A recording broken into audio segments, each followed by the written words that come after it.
I will be taking a break from the Cubing Historian for a while.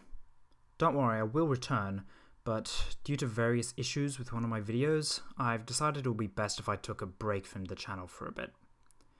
You may have noticed that the Puzzle Hoaxes video is no longer available. This is due to a copyright claim by Tony Fisher.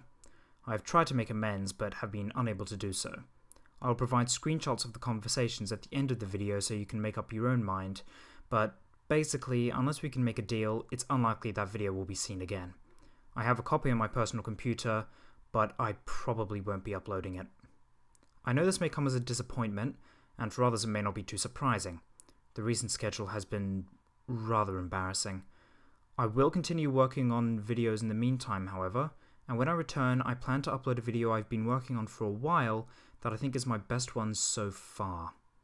Here are the screenshots, so you can make up your own mind on whether he's in the right or the wrong. Thank you so much for watching my videos all this time. I'll be back soon.